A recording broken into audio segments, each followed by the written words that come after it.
पेटी में मिली लाश मामले में बहुत बड़ा अपडेट निकलकर सामने आया है। लाश को कार में ले जाते पेटी की तस्वीर सामने आ चुकी है। एल्यूमिनियम की पेटी ले जाते दिखी है ये कार और ऑल्टो कार का नंबर भी दिख गया है। इंद्रप्रस्थ कॉलोनी फेज 2 का यह मामला। डीडी नगर थाना पुलिस और क्राइम ब्रांच अब मामले की जांच कर रही है। खासकर इस तस्वीर के सामने आने के बाद बड़ी कड़ी जोड़ती ये तस्वीर निकलकर सामने आई है। पूरे मामले में सनसनीखेज मामला, जहां पर इस ट्रंक में लाश बरामद हुई थी, तो इस ट्रंक को ऑल्टो की डिग्गी में किस तरीके से लोड करवा के ले जाया जा रहा था, इससे जुड़ा हुआ ये वीडियो भी निकलकर सामने आ चुका है। आप देख पा रहे होंगे ट्रंक का साइज बड़ा है और इसी वजह से उसकी डिग्गी को बंद भी नहीं किया गया है। पेटी में लाश मामले में बहुत बड़ा अपडेट आपको बता रहे हैं। लाश को कार में ले जाते पेटी की तस्वीर सामने आ चुकी है। ये कार आप देख पा रहे होंगे एल्यूमिनियम की पेटी ले जाते देखी है ये कार। सहयोगी नितेश गर्ग का रुख कर लेते हैं, मेरे साथ अधिक अपडेट्स देने के लिए जुड़ चुके हैं रायपुर से। बताइएगा नितेश, क्या कुछ ये तस्वीर बता रही है और इस कार के मालिक से कोई संपर्क हो पाया है, उससे कोई जांच पड़ताल आगे बढ़ पाई है? देखिए, इंद्रप्रस्थ कॉलोनी फेज 2 के पास ये जो हैरत अंगेज वारदात हुई है, इससे सभी सहमे हुए हैं। देखिए, अभी जो प्रारंभिक जानकारी है पुलिस के मुताबिक, उसके मुताबिक जो हत्या की गई उस युवक की, उसको पहले तो हत्या करने के बाद सूटकेस में उसकी लाश को मोड़कर बांधकर जो है रख दिया गया। सीमेंट का घोल डाला गया लाल रंग के बैग में, फिर उसे ट्रंक में बंद कर दिया गया। उसके बाद जब दुर्गंध आने लगी तब उस लाश को ठिकाने लगाने की प्रोसेस शुरू हुई।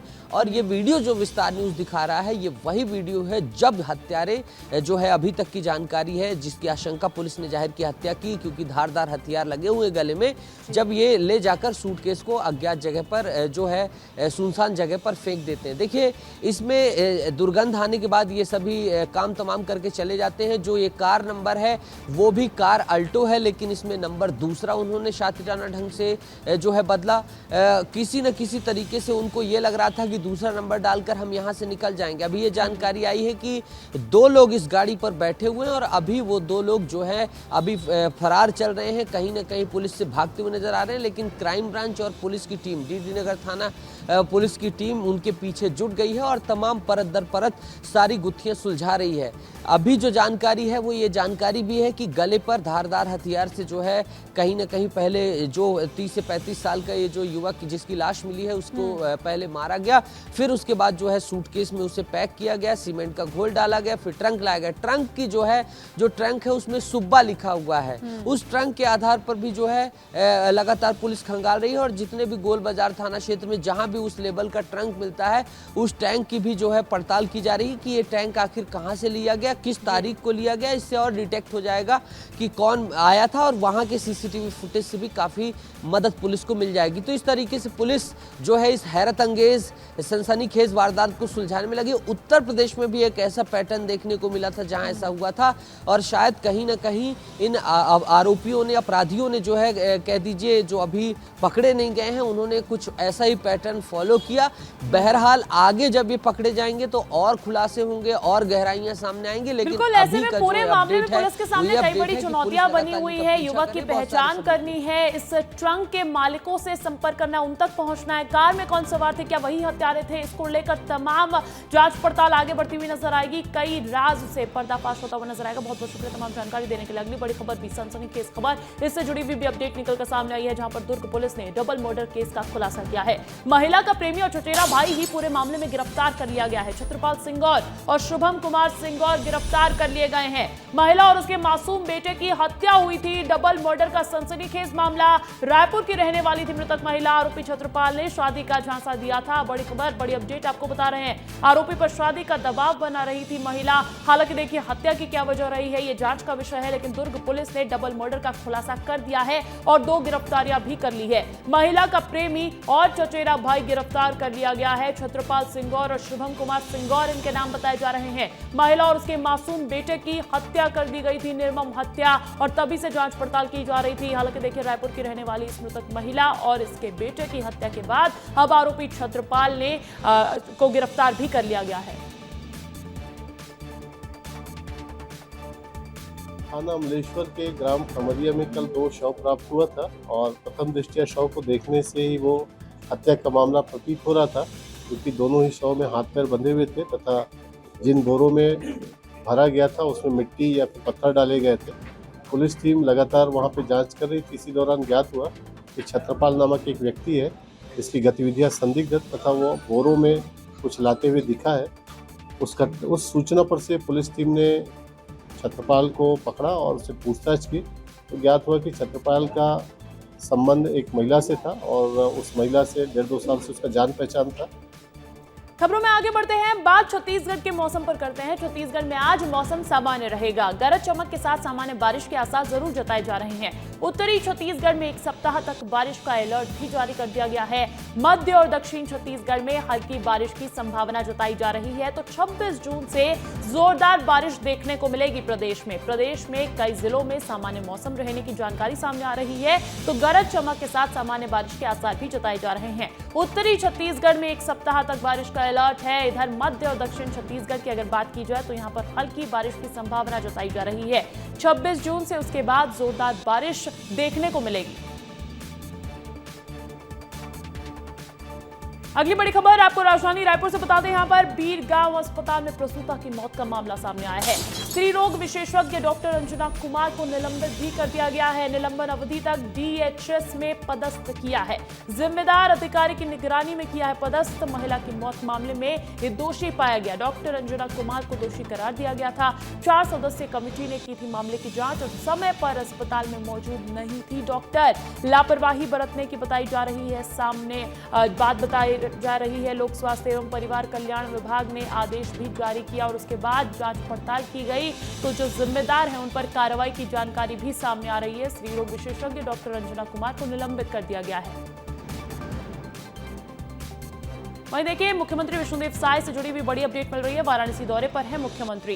काशी विश्वनाथ के दर्शन पूजन भी करेंगे मुख्यमंत्री और मध्य क्षेत्रीय परिषद की बैठक में हिस्सा लेने वाले हैं। बैठक के बाद उत्तर प्रदेश से दिल्ली के लिए रवाना हो जाएंगे। आपको बता दें, आज मध्य क्षेत्र के जो लिए है विकास के लिए अति महत्वपूर्ण चर्चा होने जा रही है। इस बैठक में 4 प्रदेशों के मुख्यमंत्री शिरकत करेंगे, जिसमें से मुख्यमंत्री विष्णुदेव साय भी पहुंच चुके हैं वाराणसी। और जानकारी ये भी मिल रही है कि अब जब मुख्यमंत्री बनारस में है तो काशी विश्वनाथ के वो दर्शन भी करेंगे, पूजन अर्चन करेंगे। मध्य क्षेत्रीय परिषद जिसकी अध्यक्षता, इस बैठक की अध्यक्षता केंद्रीय गृह मंत्री अमित शाह करने जा रहे हैं, तो मुख्यमंत्री विष्णुदेव साय भी इस बैठक में शिरकत करेंगे।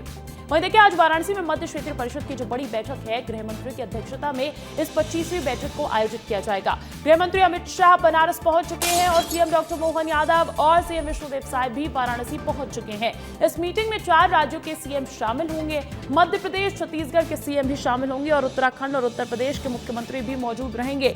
4 राज्यों के मुख्य सचिव भी इसमें शामिल होने वाले हैं। उससे पहले ये देर रात तस्वीर भी निकलकर सामने आ चुकी है, जहां पर आपको उत्तर प्रदेश के मुख्यमंत्री योगी आदित्यनाथ, उत्तराखंड के मुख्यमंत्री पुष्कर सिंह धामी और छत्तीसगढ़ के मुख्यमंत्री विष्णुदेव साय के साथ साथ मध्य प्रदेश के मुखिया डॉक्टर मोहन यादव नजर आ रहे होंगे। राउंड टेबल पर बैठे हुए केंद्रीय गृह मंत्री अमित शाह के साथ मध्य क्षेत्रीय परिषद की बैठक यह अति महत्वपूर्ण बैठक मानी जा रही है और इस क्षेत्र के विकास के लिए। आपको बता दें, राज्य पुनर्गठन कानून 1956 के तहत हुई थी इसकी स्थापना और 5 क्षेत्रीय परिषद इसमें स्थापित किए गए थे। केंद्रीय गृह मंत्री ही 5 क्षेत्रीय परिषदों के अध्यक्ष होते हैं। आज उन्हीं की अध्यक्षता में इस बैठक को किया भी जाएगा और क्षेत्रवार सभी राज्य और केंद्र शासित प्रदेश में शामिल भी होते हैं। देखिए, आपको अगर बताएं कि किन मुद्दों पर आज की बैठक में चर्चा हो सकती है, तो सामाजिक विकास और पर्यावरण जैसे मुद्दों पर खास फोकस रहने वाला है। तो दूसरी तरफ कानून व्यवस्था समेत तमाम मुद्दों पर भी बात की जाएगी और इसके साथ साथ हर गांव को बैंकिंग से जोड़ने पर भी खास चर्चा आज चारों मुख्यमंत्री केंद्रीय गृह मंत्री से करते हुए नजर आएंगे। गांव में ब्रिक एंड मोर्टार बैंकिंग सुविधा उपलब्ध कराने की तैयारी है। आपदा में इमरजेंसी रिस्पांस टीम की स्थिति पर भी चर्चा की जाएगी। तो पोषण, शिक्षा, स्वास्थ्य, विद्युत, शहरी प्लानिंग को लेकर भी खास चर्चा की जाएगी। वहीं देखिए, कांग्रेस के खेमे से भी बड़ी अपडेट आपको बता दें, सचिन पायलट के छत्तीसगढ़ दौरे का आज दूसरा दिन है। रायपुर में प्रदेश प्रभारी प्रेस वार्ता भी करेंगे। 5 बैठकों में निर्णयों की जानकारी देने वाले हैं। कांग्रेस कार्यालय राजीव भवन में प्रेस वार्ता होगी और सचिन पायलट के साथ वरिष्ठ नेता भी मौजूद रहेंगे। आपको बता दें, आज छत्तीसगढ़ कांग्रेस प्रदेश प्रभारी सचिन पायलट के दौरे का दूसरा दिन है और ऐसे में रायपुर में प्रदेश प्रभारी प्रेस वार्ता करके तमाम जानकारी भी देने वाले हैं। जो बैठकें हुई हैं, 5 बैठकें हुई हैं, उनमें जो फैसले निकलकर सामने आए हैं उसकी जानकारी साझा करते हुए आज प्रेस वार्ता के जरिए नजर आएंगे सचिन पायलट और कांग्रेस कार्यालय राजीव भवन में ही प्रेस वार्ता आयोजित की जाएगी। तो वहीं छत्तीसगढ़ कांग्रेस प्रभारी सचिन पायलट की बैठक में बड़े नेताओं के बीच मतभेद खुलकर सामने आ गए। पूर्व सीएम भूपेश बघेल ने पार्टी की रणनीति को लेकर सवाल उठाए और नेता प्रतिपक्ष चरणदास महंत पर तंज कसा कि वो मुख्यमंत्री के खिलाफ क्यों खुलकर नहीं बोलते। भूपेश बघेल ने सवाल पूछा कि पार्टी के एमएलए की अनुशासनहीनता पर क्यों कार्रवाई नहीं करते। बघेल के इस तरह खुलकर बोलने से बैठक में सन्नाटा छा गया। पार्टी के अंदरूनी कलह और बड़े नेताओं के बीच मतभेद से भरी कांग्रेस की इस बैठक पर देखिए हमारी खास रिपोर्ट।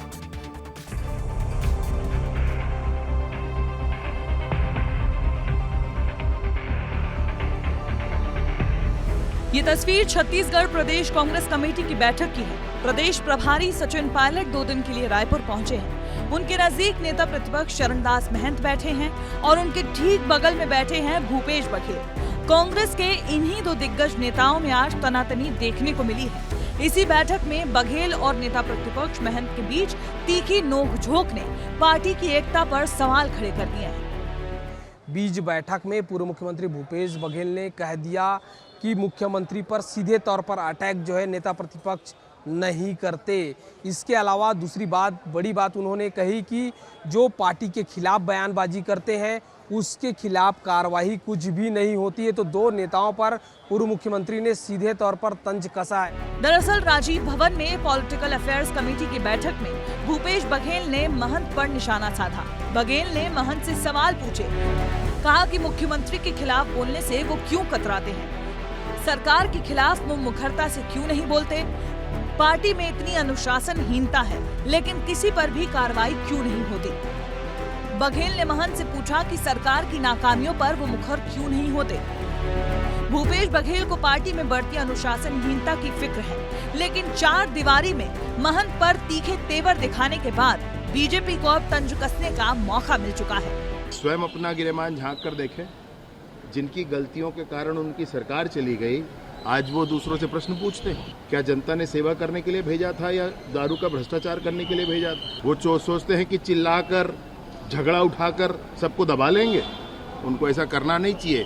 सम्मानीय नेता हैं चरणदास महंत जी, बहुत समझदार और बहुत अच्छे नेता हैं, सुलझे हुए। उनको समझना चाहिए इस बात को। हालांकि बघेल की नाराजगी के बाद कांग्रेस खेमे में सन्नाटा पसर गया। कोई भी नेता इस पर खुलकर टिप्पणी करने से बचता नजर आया। ऐसी कोई बात नहीं है, ऐसी कोई बात नहीं है, ऐसी कोई बात नहीं है।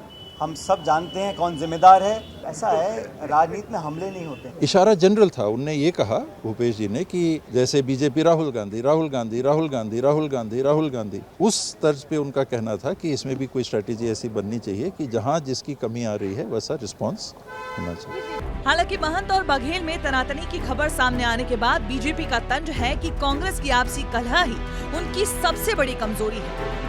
कांग्रेस में संगठनात्मक ढील, नेताओं की आपसी खींचतान, स्थानीय मुद्दों पर कमजोर रणनीति पार्टी को कमजोर बना रही है। यही वजह है कि छत्तीसगढ़ में 2023 के विधानसभा चुनाव में कांग्रेस को करारी हार का सामना करना पड़ा। 90 में से केवल 35 सीटें मिली, जबकि बीजेपी ने 54 सीटें जीतकर सत्ता हासिल की। मध्य प्रदेश में भी कांग्रेस 67 सीटों पर सिमट गई, जो पार्टी के लिए चिंता का सबब है। अब सवाल यह है कि सचिन पायलट संकट की स्थिति में कांग्रेस को मजबूत आखिर कैसे करेंगे।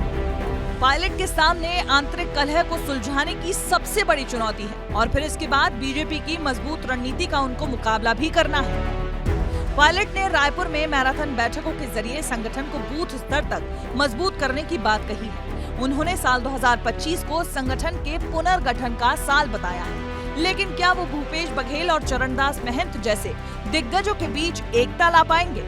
अब ये भी बड़ा सवाल है। ब्यूरो रिपोर्ट, विस्तार न्यूज।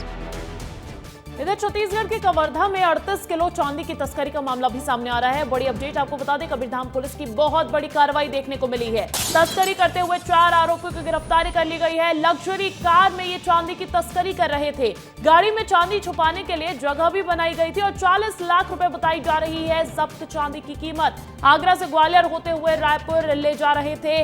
जिस वक्त पुलिस ने धर दबोचा, कवर्धा में 38 किलो चांदी की तस्करी का मामला सामने आया। हालांकि कबीरधाम पुलिस ने बहुत बड़ी कार्रवाई करते हुए 4 आरोपियों को गिरफ्तार कर लिया है। आपको बता दें, लग्जरी कार में ये चांदी की तस्करी कर रहे थे, जिसके लिए चांदी छुपाने के लिए इन्होंने विशेष जगह भी बनाई थी। गाड़ी में 40 लाख रुपए बताई जा रही है चांदी की कीमत। आगरा से ग्वालियर होते हुए रायपुर ले जा रहे थे।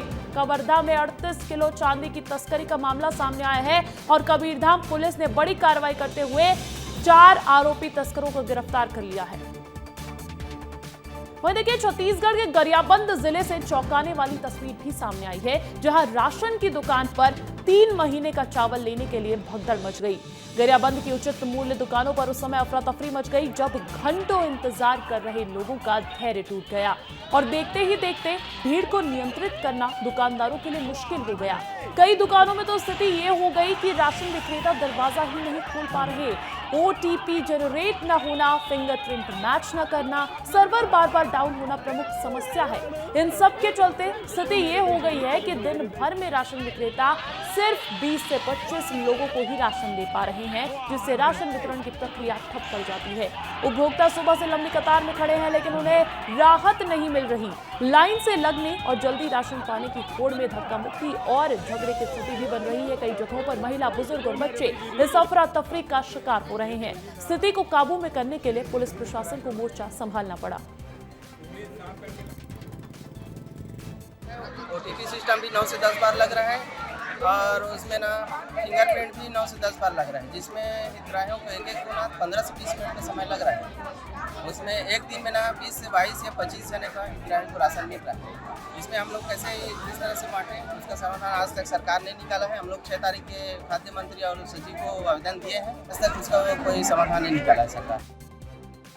3 दिन हो गए लगातार आते हुए, कभी सर्वर डाउन है करके बोलते हैं तो कभी लाइन लगना पड़ता है और इतना भीड़ है कि हम लोगों को दौड़ते हुए आए हैं बाहर से लोग। हम आज उसी स्थान पे मौजूद हैं जहां कल राशन लेने के दरमियान काफ़ी भगदड़ मच गई थी। आप देख सकते हैं यही वो गेट है और इस गेट के पीछे कम से कम 200 लोग यहां पे मौजूद थे और जैसे ही गेट खुली सीधा भगदड़ जो इस तरफ दौड़ के आ गई। आज भी राशन लेने के लिए यहाँ पे भीड़ है। 3 में से 2 राशन दुकान इसी जगह पे चलता है। खबर हमने पहले भी दिखाया था, विस्तार न्यूज़ ने पहले ही बता दिया था कि इस मशीन को बदलिए साहब, मशीन धीमी हो रही है और धीमे होने के कारण जो है सब्र टूटता जा रहा है। राशन जो है बांटना क्योंकि चुनौती बन गया, क्योंकि 30% लोग ही राशन ले सके हैं, क्योंकि एक व्यक्ति के लिए, एक उपभोक्ता के लिए 3 बार OTP देना पड़ रहा है। ऐसे में भगदड़ और भीड़ होना स्वाभाविक बात है। अभी भी यहाँ पे घरेलू महिलाएँ जो है घर के काम काज छोड़ के इस तरह से मौजूद हैं। कल भगदड़ होने के बाद भी कोई व्यवस्था सुचारू रूप से नहीं किया गया है। मशीन बदलने के दावे भले किए गए होंगे, लेकिन वो मशीन भी नाकाफ़ी है सिस्टम को फास्ट करने में और इसलिए ये लगातार इस तरह की नौबतें आ रही हैं। कैमरामैन गिरीश जगत के साथ पुरुषोत्तम पादर, विस्तार न्यूज़, गरियाबंद। वहीं देखिए, छत्तीसगढ़ के नक्सली अब बारिश में चैन नहीं ले पाएंगे। केंद्रीय गृह मंत्री अमित शाह ने कहा है कि नक्सलियों के खिलाफ अभियान बारिश में भी जारी रहेंगे। उन्होंने साफ किया है कि नक्सलियों से किसी बातचीत की जरूरत नहीं है। नक्सली समर्पण करें और छत्तीसगढ़ सरकार से मिल रहे फायदों का लाभ उठाएं। खराब मौसम के चलते अमित शाह बस्तर तो नहीं जा पाए, मगर जवानों से रायपुर में ही मुलाकात कर उनका हौसला बढ़ाया। केंद्रीय गृह मंत्री के 2 दिन के दौरे से नक्सल विरोधी अभियान को कितनी ताकत मिली है, देखिए इस रिपोर्ट में। जब देश के गृह मंत्री 6 महीनों में 3 बार आपके प्रदेश आए तो इसका मतलब क्या होता है? जब देश का गृह मंत्री बार-बार नक्सल प्रभावित इलाकों में जाने की इच्छा जताए तो इसका मतलब क्या होता है, वो हम आपको समझाते हैं। 6 फरवरी 2025, 4 अप्रैल 2025 और 22 जून 2025 ये वो 3 तारीखें हैं जब गृह मंत्री अमित शाह साल 2025 में छत्तीसगढ़ आए। कार्यक्रम अलग थे, मौका अलग था, लेकिन मकसद एक था, नक्सलवाद पर वार और बार बार वार। यही नवा रायपुर में कहा था, अटल नगर में कहा था कि 31/3/2026 ये देश नक्सलवाद से मुक्त हो जाएगा। और आज मैं छत्तीसगढ़ वासियों को कहकर जाता हूं कि हर बार बारिश में नक्सली थोड़ा आराम कर लेते थे, इस बार बारिश में भी हम उनको सोने नहीं देंगे। जो नक्सलवाद के रास्ते पर भटक कर चले गए हैं, वो सभी युवाओं को अपील करना चाहता हूं कि बहुत लुभावनी सरेंडर पॉलिसी विष्णुदेव जी ने बनाई आइए हथियार डाल दीजिए और नए छत्तीसगढ़ की विकास की यात्रा में जुड़ जाइए। इससे अच्छा सरेंडर करने का मौका कभी नहीं मिलेगा। कोई चर्चा की जरूरत नहीं है। सरकार पर भरोसा करिए, हथियार डालिए, मेन स्ट्रीम में जुड़ जाइए और आप छत्तीसगढ़ की विकास यात्रा के साथ अपने आप जुड़ जाएंगे। अब आप सोचते होंगे कि गृह मंत्री बार बार छत्तीसगढ़ आकर नक्सलवाद पर बयान क्यों देते हैं। दरअसल जवान तो अपना काम कर रहे हैं, लेकिन गृह मंत्री के बयानों से नक्सलियों का मनोबल टूटता है। जंगल में तो लड़ाई जारी है, लेकिन गृह मंत्री की चेतावनी से नक्सलियों में घबराहट पैदा होती है। बड़े बड़े नक्सली मारे जा रहे हैं, लेकिन गृह मंत्री जब सरेंडर की बात करते हैं तो उसका असर जमीन पर दिखाई देता है। और यही वजह है कि अमित शाह बार बार छत्तीसगढ़ आकर 31 मार्च 2026 की डेडलाइन को दोहरा रहे हैं। गृह मंत्री ने अपने इस दौरे पर NFSU के कैंपस का शिलान्यास किया, नक्सल ऑपरेशन को लेकर बैठक की, नक्सल प्रभावित क्षेत्रों के बच्चों से मुलाकात की और नक्सलियों की लगाई IED से शहीद हुए जवान आकाश राव के परिजन से मुलाकात भी की। गृह मंत्री बस्तर जाने वाले थे, लेकिन खराब मौसम के कारण उनका दौरा रद्द हुआ। इरादा फिर से वही था, नक्सलियों के गढ़ में जाना और संदेश देना कि अब हम तुम्हारे स्वघोषित घर में घुस चुके हैं। लेकिन गृह मंत्री का दौरा कैंसिल हुआ तो जैसे कांग्रेस को सूबे की बीजेपी सरकार पर सवाल उठाने का मौका मिल गया। इसका मतलब ये है कि उसकी तैयारी से संतुष्ट नहीं है, जबकि हमारे शासनकाल में सुकमा जिले में अंदर में गए थे, जहाँ स्कूल भी चल रहा था वहाँ भी गए थे, जहाँ PDS साफ है वहाँ भी देखने गए थे, अलग अलग आराम से घूमते हुए गए थे। मैं नहीं था उसमें, लेकिन पूरे शासन तंत्र था और हमारी व्यवस्था थी। लेकिन अब ये लगता है कि इनकी व्यवस्था ठीक नहीं है, इस कारण से हमें चाहिए नहीं। क्योंकि कार्रवाई तो सरकार करवाती है, करने वाले जो हमारे अर्धसैनिक बलों के साथी हैं, पुलिस के साथी हैं, वो अपनी जान पर खेलकर इन चीज़ों में अपना भूमिका निभाते हैं। तो कार्रवाई पारदर्शी हो, जवाबदेही लोगों की तय होनी चाहिए और जो भी निष्कर्ष ऐसा निकले उसका लाभ जनता को मिलना चाहिए। गृह मंत्री छत्तीसगढ़ में विकास कार्यों की नींव तो रख ही रहे हैं, लेकिन साथ में ये भी बता रहे हैं कि नक्सलवाद पर विकासवाद भारी पड़ने वाला है और नक्सलवाद की रक्त क्रांति अब नक्सलियों के लहू से मिटाई जा रही है। ब्यूरो रिपोर्ट, विस्तार न्यूज।